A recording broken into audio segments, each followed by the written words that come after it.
It's a healthy Saturday once again dito sa Bantay Kalusugan. Ako po ang inyong host, Dr. Glenna Feyap Chulay. At syempre, pag-uusapan naman natin ang mental health. Ngayong buwan ng October ay sineselebrate natin ang Mental Health Awareness Month.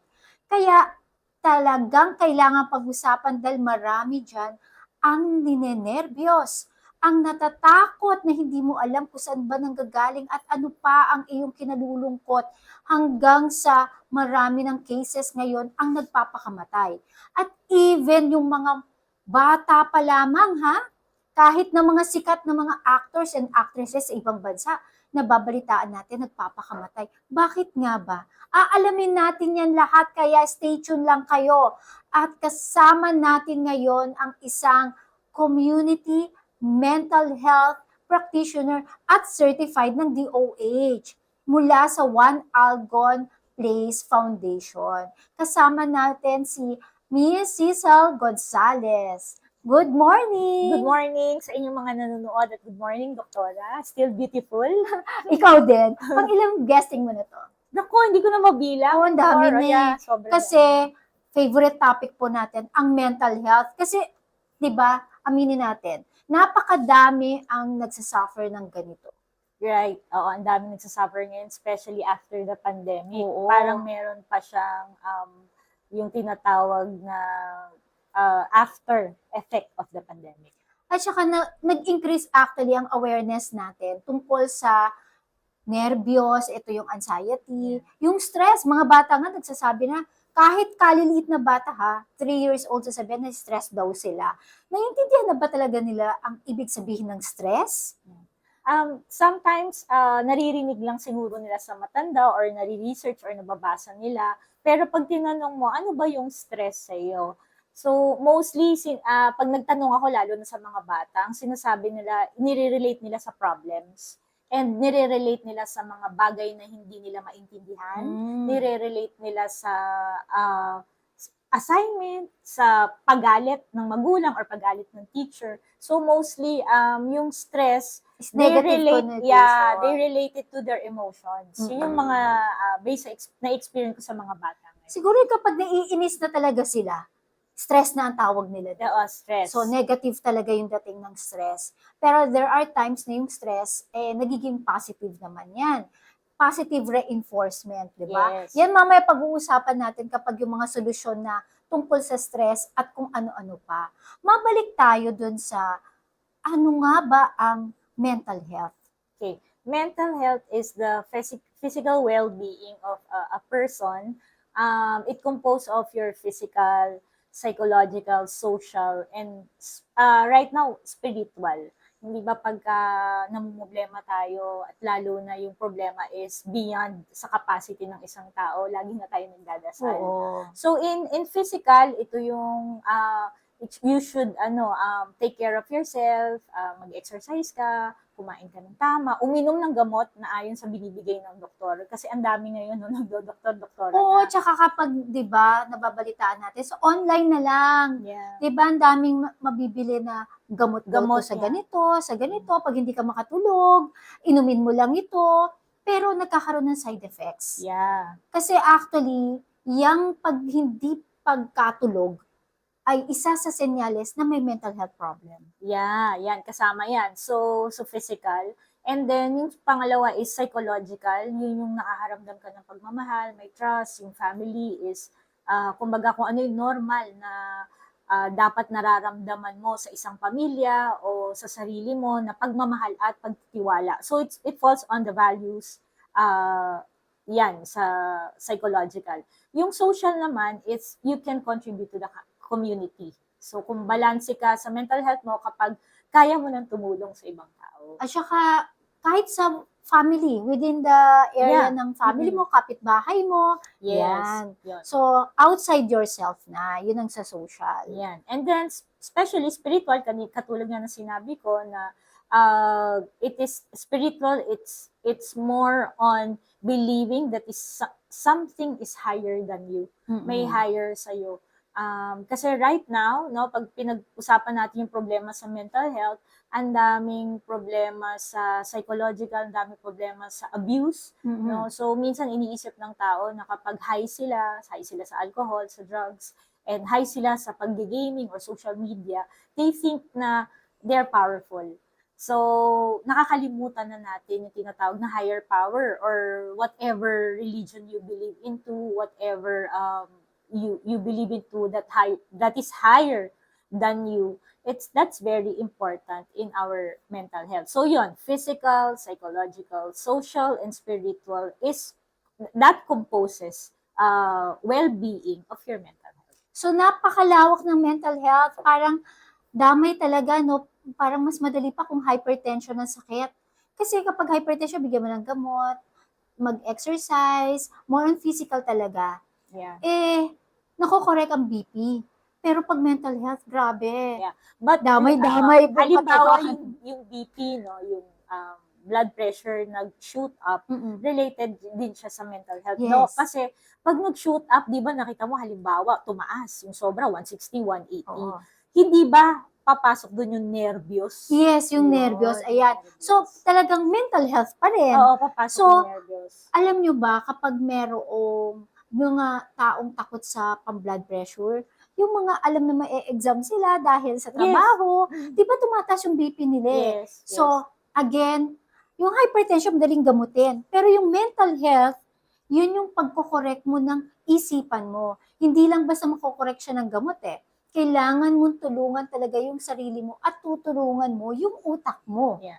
So, medyo mahirap yan. Pero aalamin natin yan sa ating guest ngayon na expert para ibigay sa atin yung mga paraan na makakatulong para tayo ay makakope up with the stress. So, i-define natin yung stress, sabi nga ng mga bata, anything na problema nila. Yeah. Anything na hindi natin gusto, tayo ay pwedeng ma-stress na mga pagkakataon na negative para sa atin. Yan, nakaka-stress sa atin yan. Sabi nga, pag stress is anything na tension. Yeah. Na parang, halimbawa, lubid ka, na kailangan idiretso mo siya or hindi mo nakarelax. Yan yun. So, kapag naman anxiety, ano ito? Okay. Yung anxiety kasi, ano siya, kumbaga, in a layman's term na lang, para maintindihan nila. No? So, para siyang, sabihin na nating alarm. Nag-malfunction yung alarm. So, alarm siya ng alarm. So, pag sinabi mong alarm, kailangan tumakbo ka for earthquake, kaya tumakbo ka for, halimbawa, bumaba ka ng third floor to first floor, tapos pagtingin mo sa baba, wala naman pala. So, kung ihahalimbawa mo yung anxiety doon, anxiety is, yun yung kinakabahan ka, nininervous ka, pinagpapawisan ka, tapos yung body, yun yung physical, no? And then yung nagpapalpitate, hindi mo makontrol. Minsan na parang nasusuka pa sila. Yeah, yung stomach, laging affected yung stomach. Tapos minsan ihi sila ng ihi o kaya nadudumi. Yeah. So kasama rin yung stomach. Hyperacidity. Hyperacidity, naku, oo.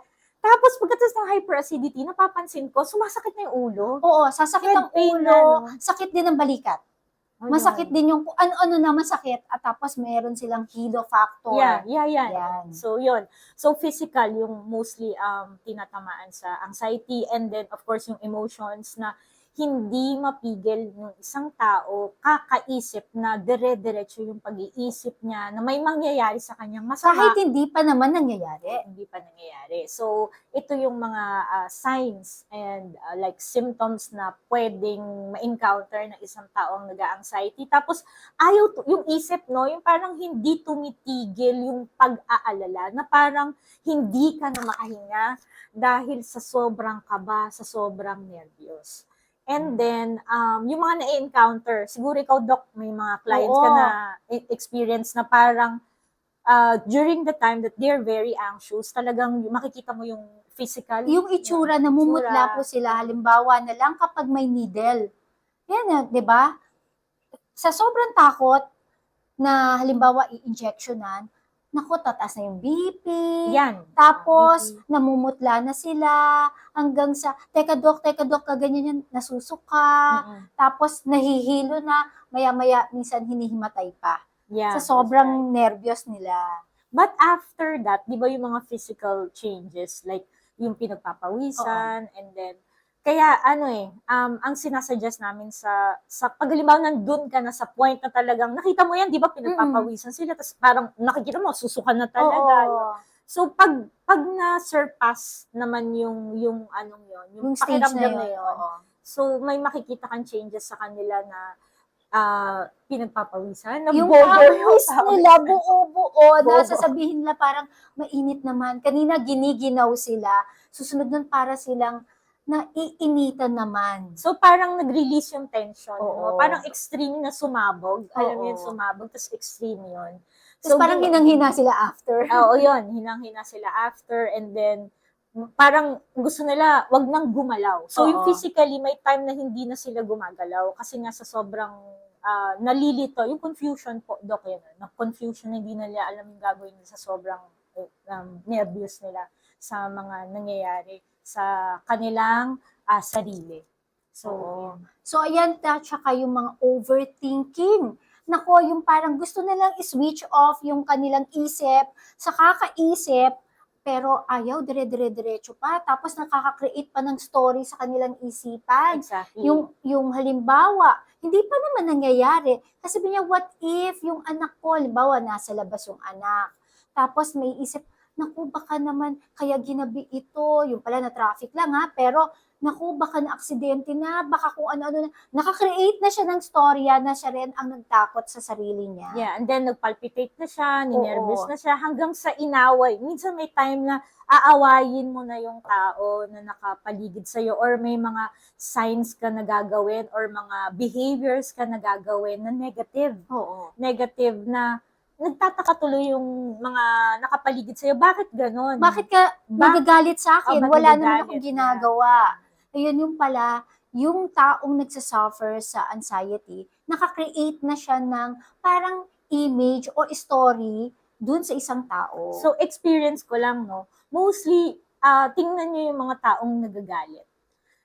Ako kasi dati, niisip ko, pag nagagalit yung isang tao, galit lang siya. Pero based dun sa na-experience ko, sa tagal na sa treatment, no, na-realize ko ngayon, yung taong nagagalit, karamihan sa kanila, because of nervyos at takot, at because of anxiety. So, the way nila i-express yung sarili nila is magagalit. Yung parang ngayon, malilito tuloy yung mga taong nakapaligid sa kanila. Kala nila, at sasama ang loob sa kanila, mami-misinterpret na galit sila, na yun pala, nag-a-attack yung anxiety. Yes. Yun. So, eto pa yon. Kasi, actually, may kinalaman dyan ng hormones. Ipasok natin. Yeah. Kasi yung mga premenopausal, lalo na yan yung mga premenopausal to menopausal, may hormonal imbalance sa katawan. Sasabihin nila, ang sungit-sungit. Kasi Yeah. menopause na yan, gaganyanin. Pero ang totoo nga po nun, tulad na nabanggit mo kanina, Yeah. diba, yung parang nagagalit, mainit ang ulo, irritable na yan, konting may sabihin ka lang, sila ay parang, ay nako, ayoko na isipin niya, nai-stress ako, gaganyan. Pero totoo nun, tumatakbo yung mga isipan that's nila. right. Tapos konting may sabihin yung anak, sasabihin, ay nako, tigilan nyo nga ako, nainit ang ulo ko. Parang, mga anak, ano nangyari? Bakit siya ganun? So, parang yung hormonal imbalance, pwedeng yung signs and symptoms ng isang taong may anxiety, pwedeng makikita rin dun sa taong may ganong imbalance. Personal experience, no?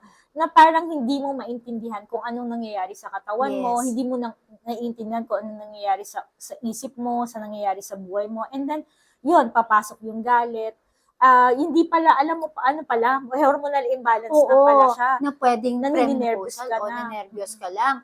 Pero, kailangan i-address pa rin kasi naapektuhan yung social nga. Yeah. Kasama yun nga nabanggit natin, napapagalitan yung anak, inaaway yung asawa, at minsan yung kapitbahay, inaaway mo na rin na walang kadahilan-dahilan. Yung mga kasambahay, minsan, pagsisigawan na lang, ayan na nga po, damay na rin yan sa anxiety. Yeah. At pero meron akong mga pasyente na bata pa lang, mga nasa 20s and teenagers, pero nakakaramdam na sila ng anxiety, ng nervyos. Yeah. Lalo na kapag yung sa mga takot nila sa exam, na takot na mag-fail. Yeah. It all boils down siguro sa culture or Mm-mm. sa how we were brought up. You know, ang Filipino, maraming kasabihan ng mga nanay no, na dapat ganito, dapat Oo, ganyan. perfectionist. Kumbaga parang kung ano yung inabot ng kapitbahay or naabot ng mga kamag-anak, dapat maabot mo rin. Oo. Wherein parang mula bata siya, yun na yung nakastick sa mind niya. Kailangan malampasan ko to. So, medyo nape-pressure po ang ating mga anak pag ganyan. Yeah. And then, hindi na sila, kumbaga parang yung standard ni nanay at ni tatay, kailangan natin sundin.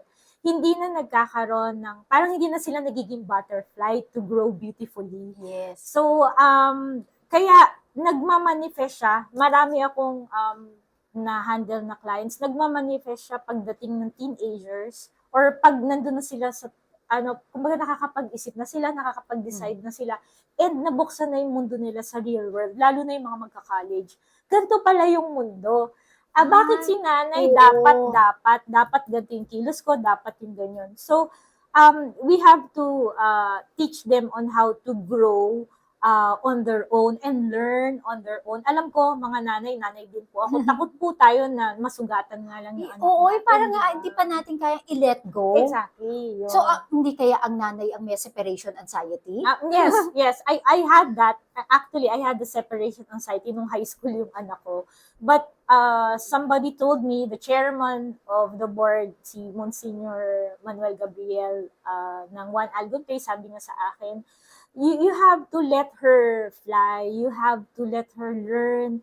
Let her find yung way na, yung gusto niya, na she will be happy. Kasi syempre tayo magulang, gusto natin, ito yung gusto natin. O, tsaka halimbawa, yung mga course na lang tayo minsan dapat paglaki mo maging doktor ka, kailangan maging lawyer ka. Parang ini-impose natin. Paano kung hindi ito yung gusto nila? Tapos ayaw nila, tapos mag-entrance exam na, yung mga Oo. 2019 yan, di ba? 2019 ba yan? Tapos mag-entrance exam, tapos nandun na sila.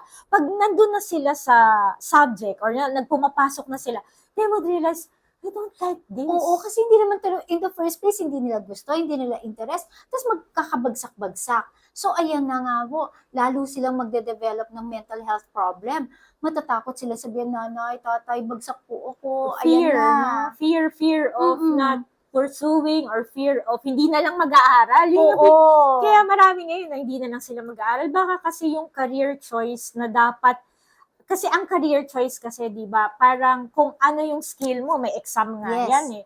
Pero nga dahil nga po sa culture, babalik tayo sa anxiety, ba't sila nagkakaganito?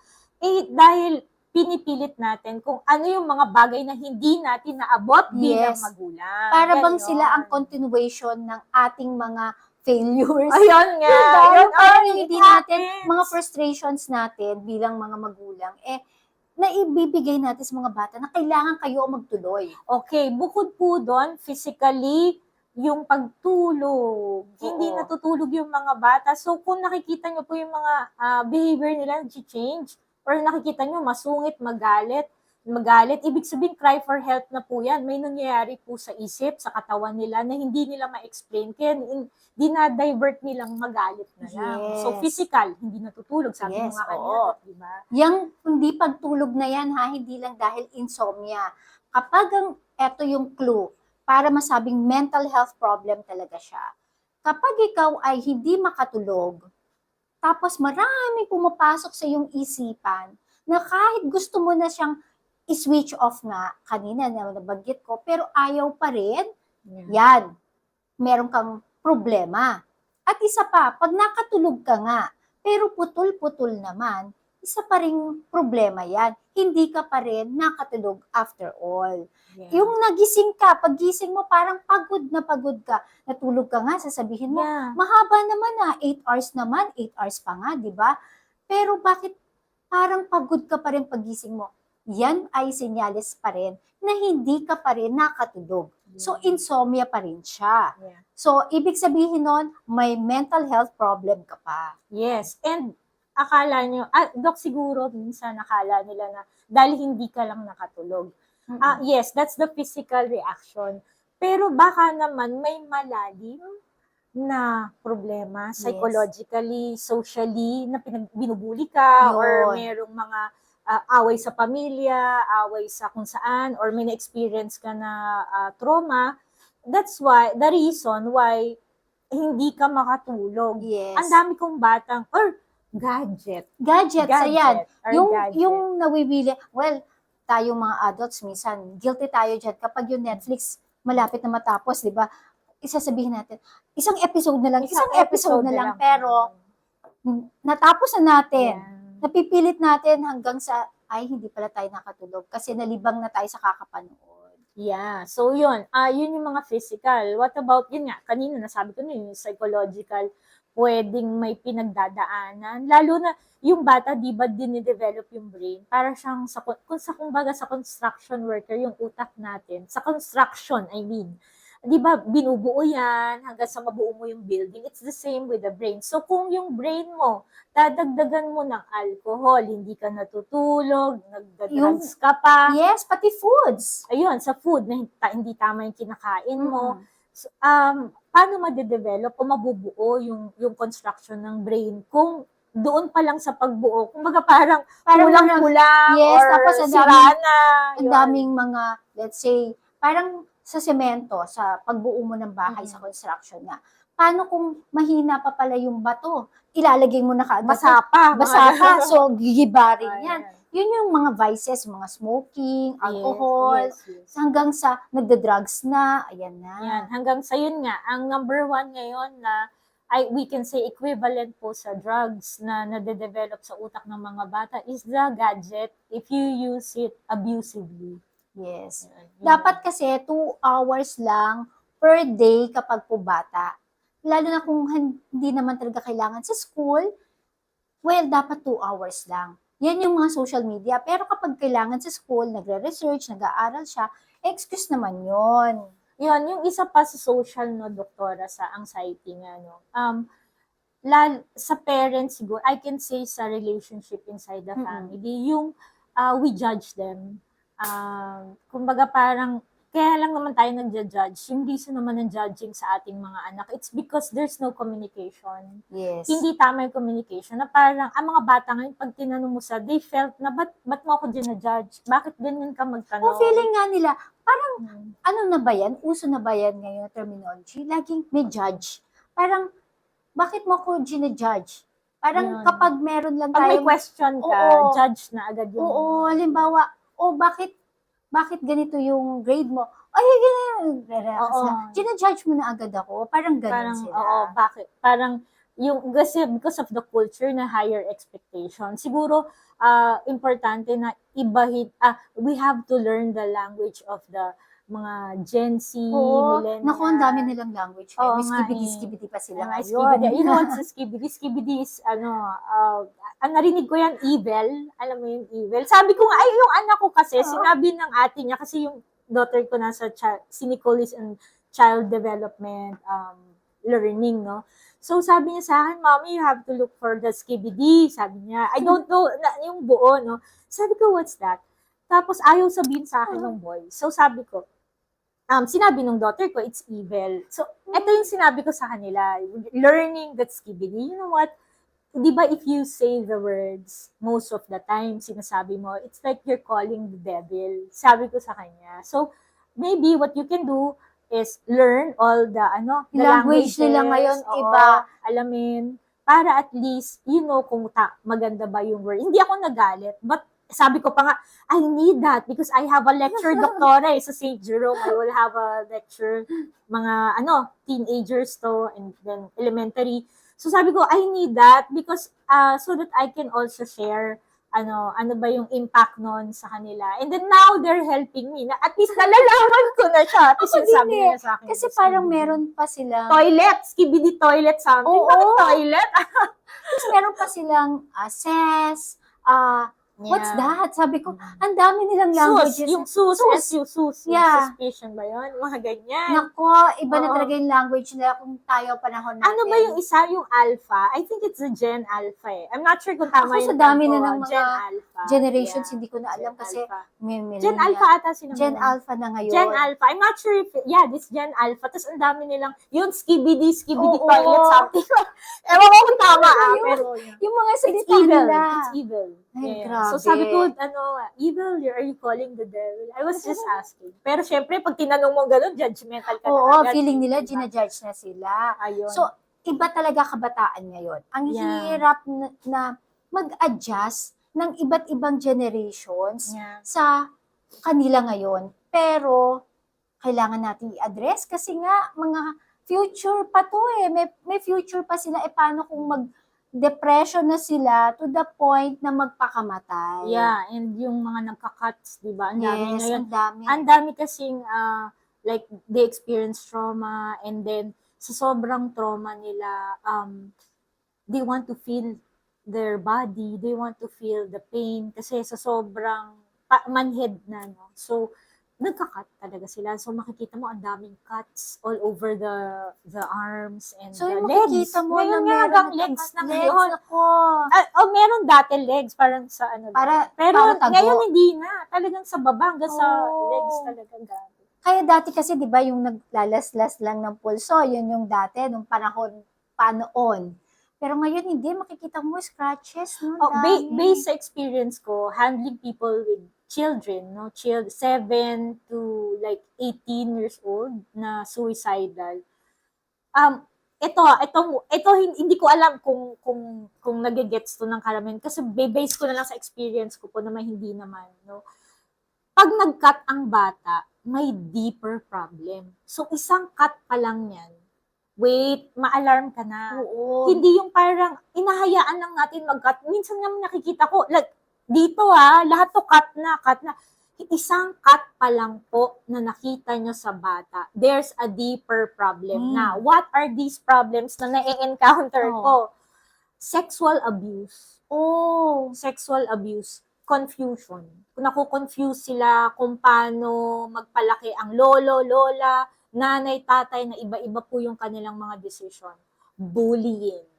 Yan. Talagang sobrang na-bully. Ang common na ngayon ng bullying sa school. Yeah. Trauma. Mas grabe kasi yung bullying ngayon sa online. Lalo na yung online na Pag yan. hindi mo, imagine mo yung ibubully ka, tapos hindi mo kilala yung nabubully sa'yo. Ibabash ka talaga. Yeah. So, yung trauma, sexual abuse, eto pa di ba marami ako na-manage ngayon na may love scam sa online.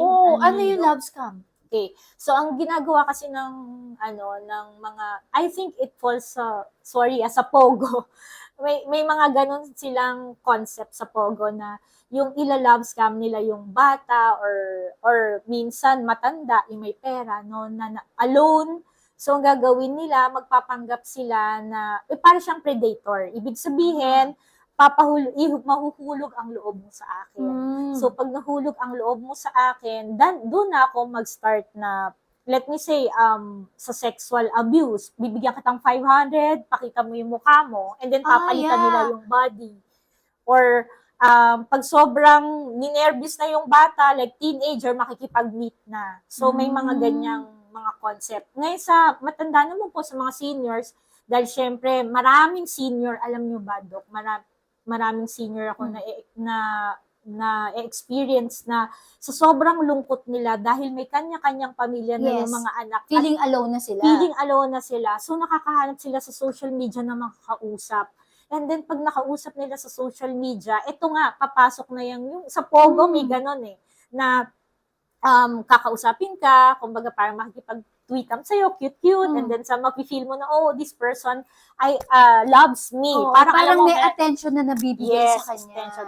And then from there, alam nilang may pera, peperahan. Ayan na. So love scam ang tawag dyan. Nako, yung pala yung terminology, love scam.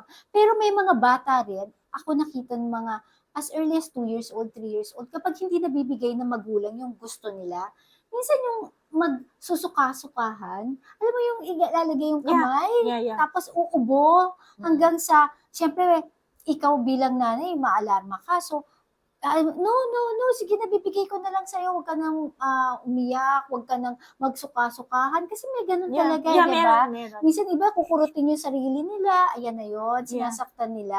Yeah. So, pag nasanay kasi yung bata na ganun, at hindi nyo ibinigay yung gusto nila, automatically, they would find ways to threat you just to give in to what they need. They want or they need. Parang Parang manipulation. ganon. Or what they want, not need actually. Oo. So, want. So, nagigi siyang, kumbaga yung pag-spoil, naiiba Yan. na yung trend ngayon ng pag-i-spoil sa bata. Ibibigay ko lang, basta wag kang sasagot, wag kang mananakit. Parang, iba na yung way of disciplining the children Yes. nowadays. At the end of the day, doon, pumapasok yung sabi nyo, ano nangyayari sa mga 18, sa mga 20, ito na yung mga nangyayari sa kanila. At saka namamanipulate na ang parents. Parang nananakot pa ngayon ng mga kabataan na pag hindi nyo binigay ito, Itong gagawin ko. Yeah. So, syempre bilang mga magulang, ibibigay na. Yeah. Tapos, meron pa yung mga babies na nga lang eh, di ba? Pag yung gadget, hinarap mong ganyan, manood ka na lang dyan para matahimik siya, hindi siya umiyak. Pag tinanggal mo yung gadget, iiyak siya. Iiyak yan. So, di ba yung bata naman, nasa womb pa lang, nade-develop na yung music pa nga lang, nakaka-develop na sa brain nila, and then nagko-connect yung mga electric wires na meron sa brain. So, kung ganun yung gagawin natin sa baby pa lang, the same din, kung bakit namumblema tayo sa mga kabataan ngayon nagsusuicide, nagkakaroon ng behavioral problems, nagkakaroon ng conduct disorder. It's because of how we discipline like the youth of the day or mga bata ngayon. So, maganda pa rin naman yung paano tayo dinisiplina ng magulang noong natin. araw. Iba may takot tayo na in the way na yung takot natin is more of positive way na maging maayos yung buhay natin. Yeah, pero maraming may anxiety. Oo, maraming may anxiety. So, maganda yung combination ngayon ng old school sa modern. Why? Kasi yung old school, pwede mong gawin yung pagdidisiplina without hurting. Yung modern naman ngayon, kasi dati pinapalo eh. Diba? Yeah, yung modern naman ngayon, way of disciplining is kinakausap. So, if you combine that, mas maganda. Mas maganda. Kasi, kumbaga, pag halimbawa, dapat nga yung bata, sige, pag hindi nyo inayos yung bahay, as simple as hindi that. maglilinis. Hindi maglilinis. O kaya sa table na lang, example, pinggan, no? Siyempre, yung pinggan, they have to wash it. Diba? Ang nangyayari ngayon kasi may yaya. Yung meron ng magagawa. May katulong. So, yun. Why not?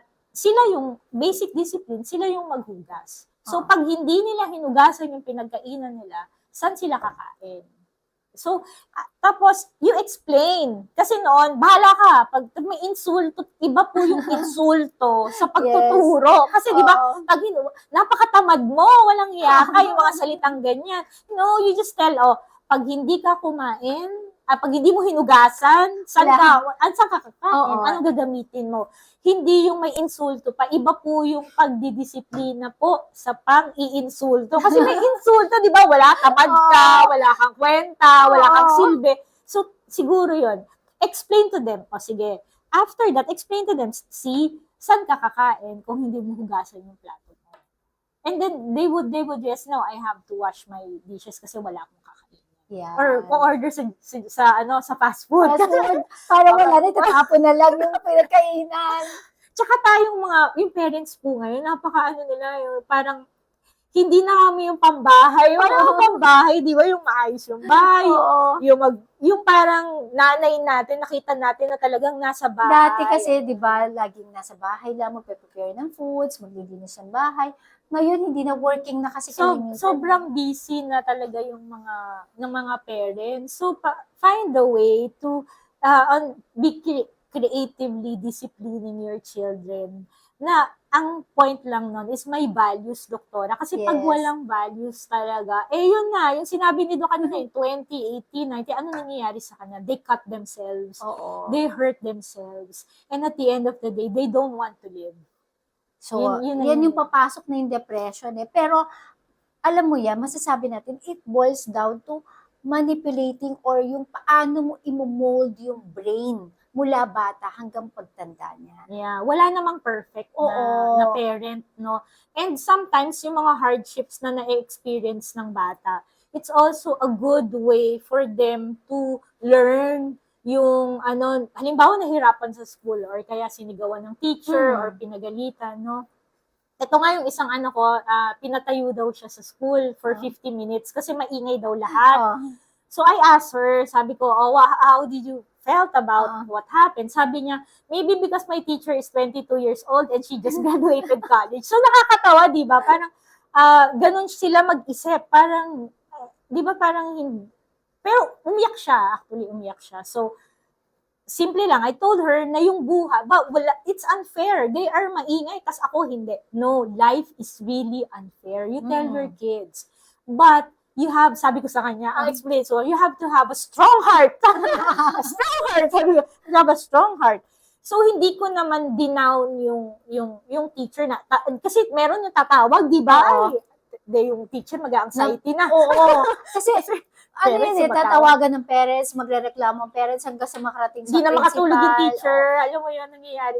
Tayo pa yung nagko-cause ng anxiety. But we have to teach our children. Kasi ang mahirap lang mag-implement, let me say sa school, no, mag-implement ng rules na hindi alam ng parents. Ang hirap i-explain. Yung parents, iba-iba in-explain. Oo. Di ba parang, so maganda talaga yung kung may they work together. Yes. For the consistency and syempre, hindi naman lahat dapat consistent. But consistency is number one cause of mental illness po.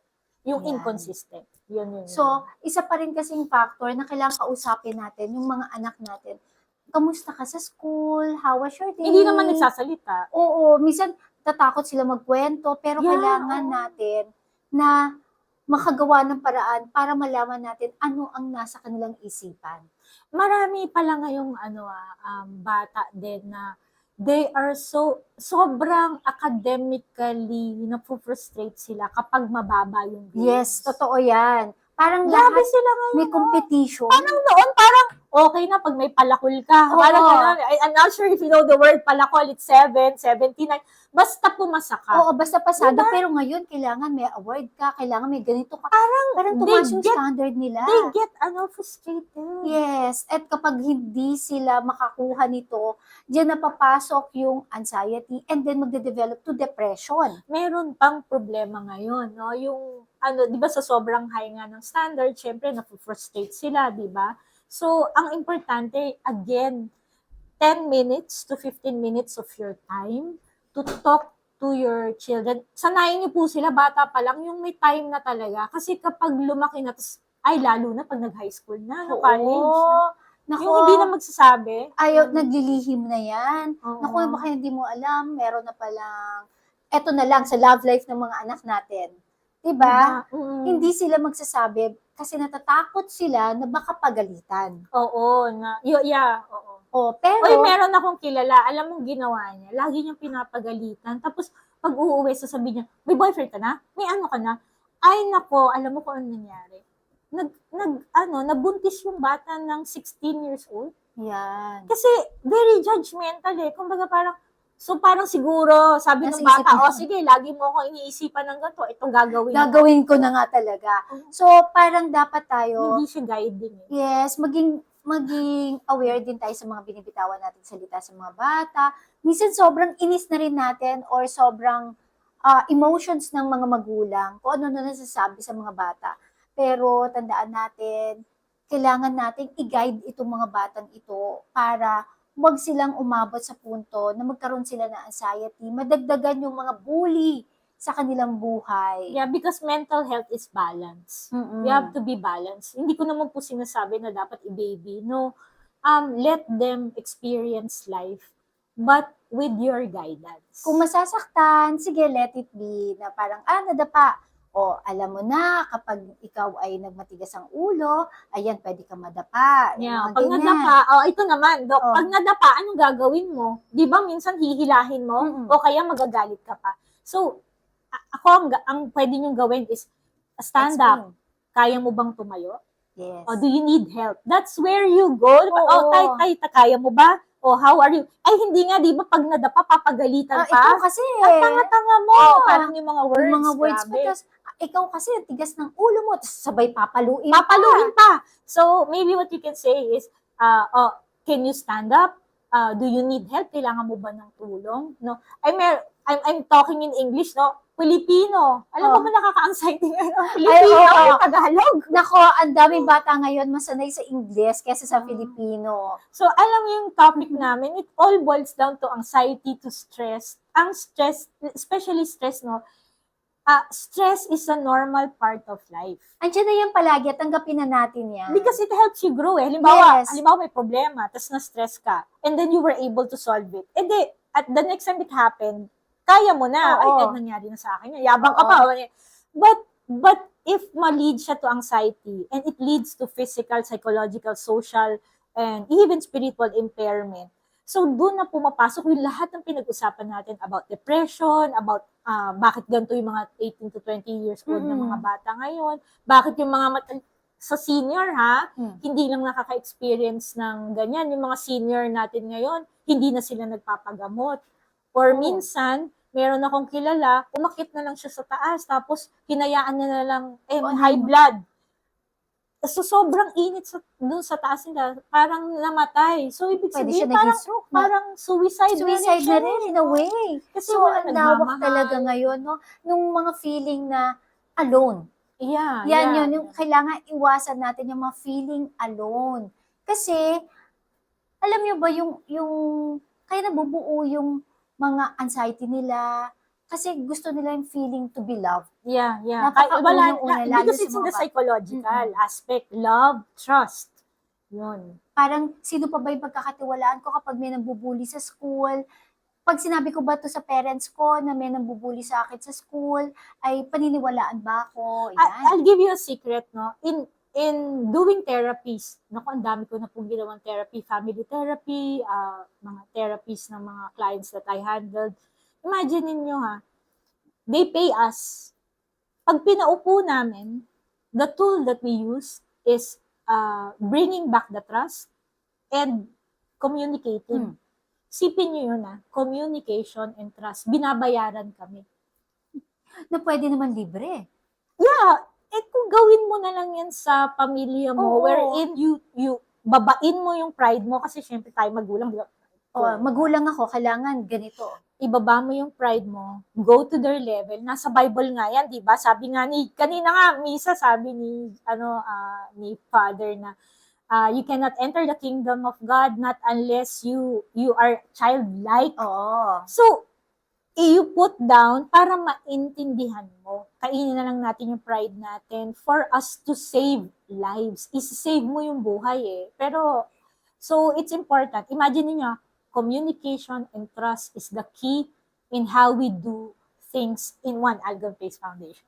Yan. Communication and trust. Kasi kapag meron ka ng communication, nasasabi mo, na ilalabas mo kung ano yung nararamdaman mo. Kasi importante talaga ilabas mo. Pag hindi, kusa ka na lang, sasabog ka na lang mag-isa. Ang hirap itago, no? Oo. Lalo na pag nandun ka sa community ng mga judgmental. Lalo na sa profession nyo, Doc, diba? Siyempre, tinitingnan ka bilang doktor. Ako, tinitingnan bilang therapist, Ang taas diba? ng respect sa'yo, Oo. tapos kailangan di ka Tapos magkakamali, ganyan. kami may personal kaming problema. Parang hindi pwedeng magkamali. Oo, No, hindi mo pwede pakita sa labas. We're also human. Oo. So, ang kalaban namin, ang tanging ginagawa namin is totoo kami sa sarili namin. Yes. So ako, ito yung kailangan naman, ano yung mga ways na ginagawa natin to cope up with the stress? Ito yon. So ako, personally, kapag nai-stress na ako, iiwanan ko muna lahat. Parang pagod na yung utak ko sa paggagamot dahil syempre na-absorb mo rin yung mga lahat. Energies nila. Diba? Yung lahat ng dumadating sa may problema, may sakit. Problems. So, parang ang hirap sabihin sa isang tao na may cancer ka. Diba? Parang to break it, mahirap na Yeah. So, pag nai-stress na ako, uupo muna ako, tahimik, magko-close muna ako ng door, concentrate muna ako. Inhale, exhale. Diba? Tamang, kukompose ko muna yung sarili ko, ipahinga mo muna yung utak mo kasi the more kang hindi makakapag-isip, kapag ang dami-dami ng negative thoughts o kaya parang magrereklamo na yung isip mo, masakit na yung ulo mo, diba? Pag ganun na, talagang time for myself. Kahit 10 minutes yan, importante po yan.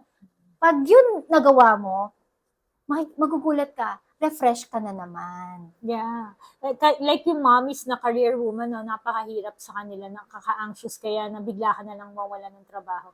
Ako naman, ang dami kong trabaho, but I personally cut all the lectures kasi I have like 30 lectures in a year. So, kinat ko yun. You know why? Because I believe that my family, my children is important than these lectures. I know I can help in other ways, pero ang sakit nun, Dok, na-career ka, tapos biglang ikakat mo.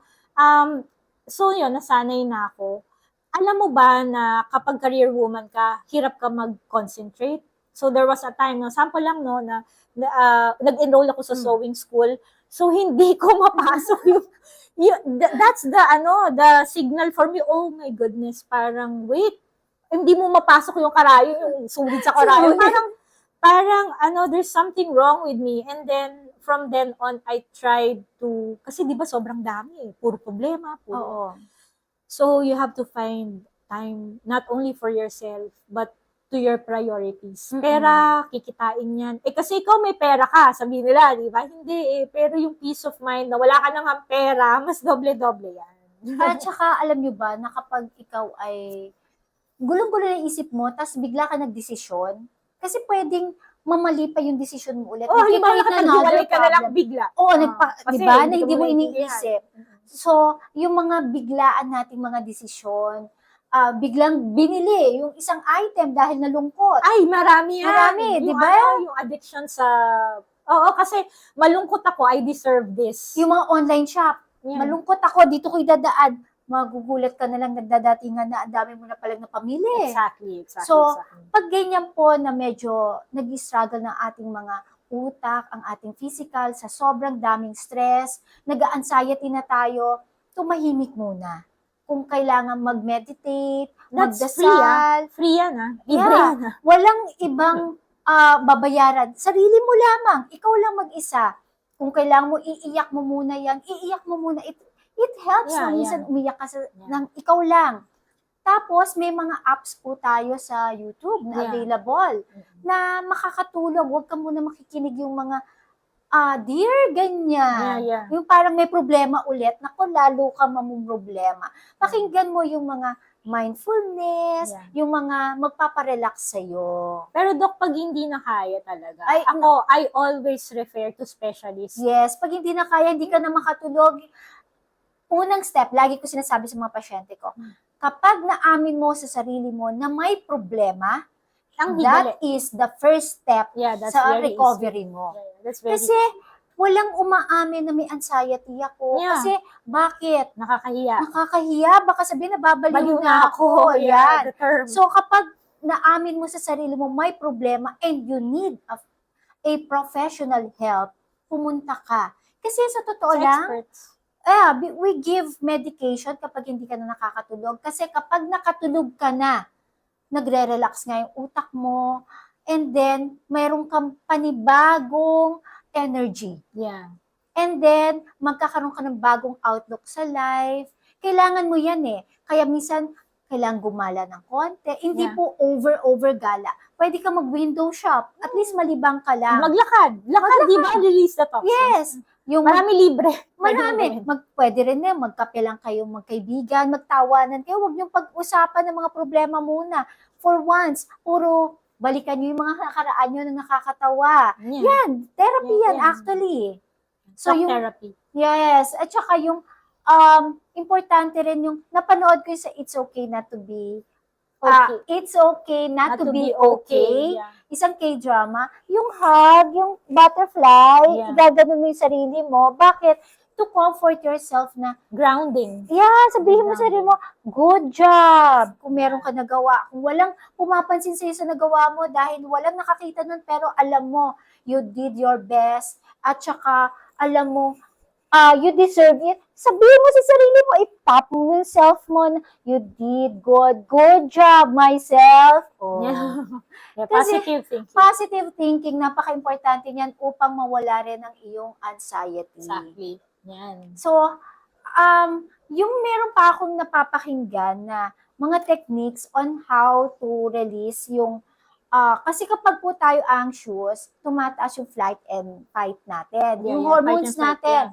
Yung sympathetic natin. So, we need to activate our parasympathetic nervous system. Paano po? Sabi nga nila, pag humikab tayo, paghikab pa lang, at Nahikab na-release tuloy mo ako. pag nahikab ka, actually, you are activating the rest part of your body. Ibig sabihin na rest is the parasympathetic para mag-relax yung katawan mo, yung muscles mo. And another one, yung mga point system, yung dito natin sa may ears, yung sabi nga nila, iganto lang natin yung ating kamay, parang paghiwalay ganyan, and then yung massage. Yung massage yeah. your ganito, yung sa may ears. Grounding. These are groundings. Grounding. You think of ano yung nakikita mo, 3 items, nakikita mo, aamoy mo, nakata-touch mo, na-feel ng lips mo, or anything. It's para alam mo, nasa mundo ka pa. Yeah, it's grounding. We call it grounding. Basta maramdaman mo. Kaya nga, yun, di ba, balik ako dun sa mga nagka-cut, no? Yung mga nagta-try to cut themselves. Kasi wala na nga sila maramdaman. Yun. So, feeling lang practice. manhid na talaga sila. Pag manhid na yung puso mo, kung ano-ano nagagawin mo. So, ramdamin mo, tumapak ka sa grass. Ngayon ang mga malls, meron silang parang artificial grass na doon, pwede ka magyapak, ma-feel mo yung ground. Uso yung forestry therapy. Oo, napaka-important. Kaya nga, ang ganda ng place.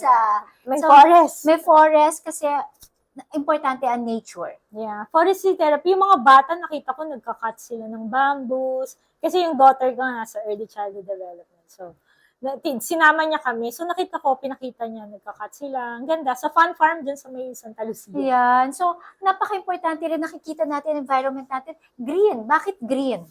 Kasi it relaxes our eyes. Kapag na-relax ang ating mga mata, nare-relax din ang ating utak. May energy din sa positive energy sa plants, Oh yes, air, wind. Kaya importante na meron tayo niyan sa bahay. Sabi nga kapag pagod ka na, tumitig ka lang sa isang halaman. Mag-isip ka, imagine na bubuhay nga tong halaman na hindi siya nai-stress, undisturbed. Ang ganda ng bloom niya. Diba? So, ganun din tayo. Kung maganda environment natin, paano magsisimula magkaroon ng magandang environment? Siyempre, sa sarili natin. Starts with yourself. Tapos, ipapasa natin yan kung ikaw ay good ang iyong energy. Yan. Good ang iyong aura kung tawagin. So, yung mga anak mo, ay pwede mong pasahan na hindi ka nag-iinit ang ulo. Yeah.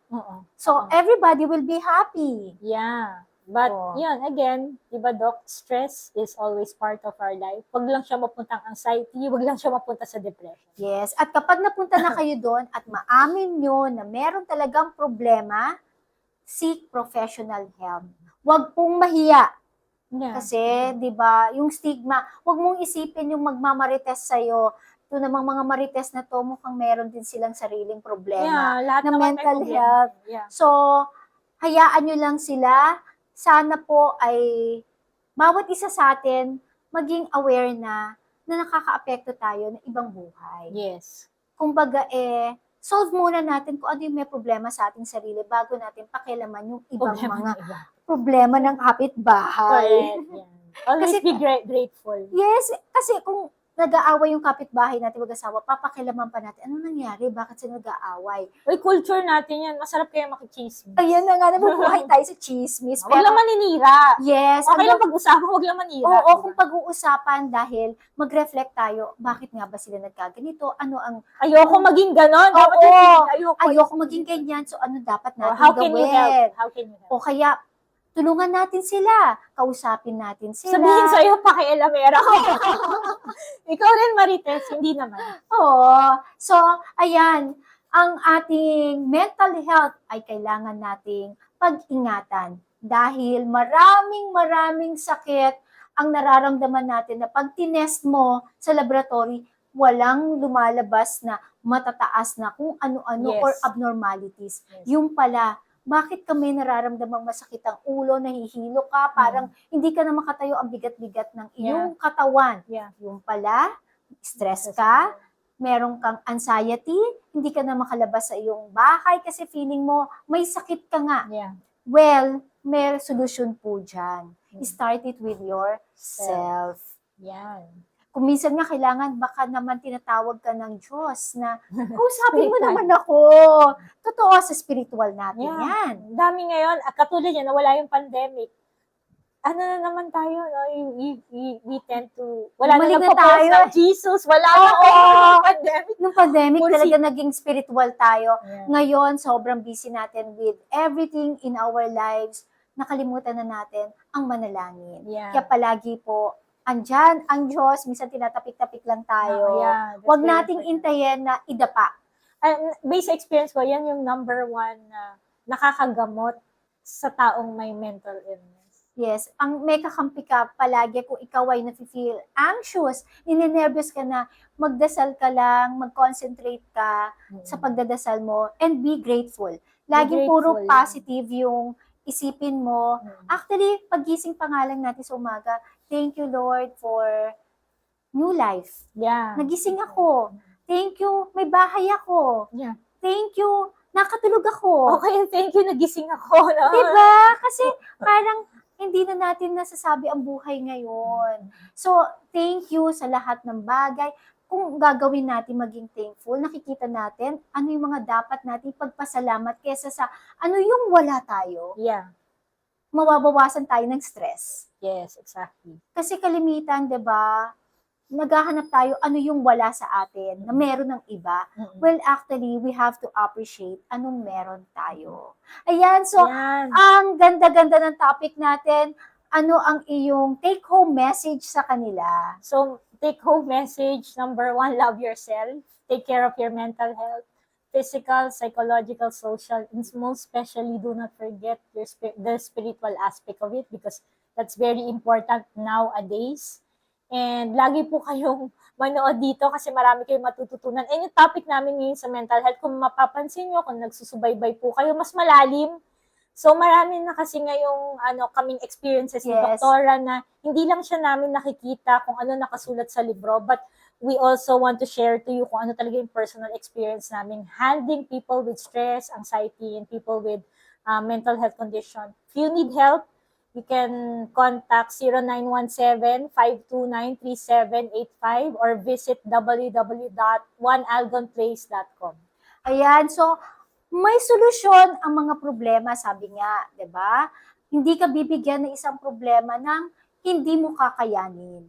Kaya, nasa sa atin na yan, yung aksyon ay kung kailan natin gagawin. Kailan natin tutuldukan yung ating mga anxiety na nakakapagod na. Ikaw ba, sa ating mga listeners, gusto mo na bang matapos yung anxiety mo? Gusto mo na bang makawala dyan sa mga takot mo? May solusyon. Start it now. Kumbaga, sabihin mo sa sarili mo, gagawin ko na, kung kailangan ko mag-seek ng professional help, andyan ang One Algon Place. At meron pang iba. Huwag pong pupunta sa mga alam natin na aawayin lang or halimbawa kapitbahay na magpapayo ng baka Kung mamali ano-ano. pa. Baka lalo ka pang mapamali. Yes. And it will be a domino effect. Yes. Pag nagkamali ka sa simula hanggang mali-mali na yung susunod mo pa, ay Yeah. doom ka. Yeah. So, the bottom line is magiging failure and even death. Kasi kapag sa Yes. depression, nagpapakamatay na sila. Parang yun na yung katapusan ng mundo. Yes. So, ayan, binibigyan po namin kayo ng pag-asa na mabuhay ng normal at maging masaya. So, subaybayan nyo pa po yung mga susunod namin, and even vlogs. Yeah. Yung mga vlogs mo sa Yeah. makikita. Okay, so you can, sa TikTok po, meron akong Cel Gonzalez sa TikTok. You can watch me there. Hindi ako nag-FB, tsaka Follow nyo siya sa TikTok kasi sa TikTok. nakikita ko pa talagang pang mental health yung Yeah. kanyang mga tips Yeah. doon. Ikaw rin, Doc, no? Oo, Pinapalo meron niya. din Ang ako. gaganda din ng mga topics ni Doc. Mostly health. Health talaga. Related sa mental health. Sa YouTube, meron din ako, Glenna Fayap Chulay MD. It's about health, everything about health, and even pagpapaganda, meron din doon. Lahat ng pwede. Pati yung mga diseases, dinidiscuss natin. Kasi kapag alam nyo ang inyong sakit, alam nyo rin kung paano iiwas dito. So, it is knowledge pa rin. Awareness pa rin. Kaya natin ginagawa itong ating mental health awareness na na isang video para po malaman natin at alam na natin ngayon paano susolusyonan yung mga Yes. sakit na yan. Yes. Maraming Thank you. salamat sa iyo, Cecil Thank you. Gonzales. At ayan po bantayan natin ang ating kalusugan upang ang sakit ay maiwasan.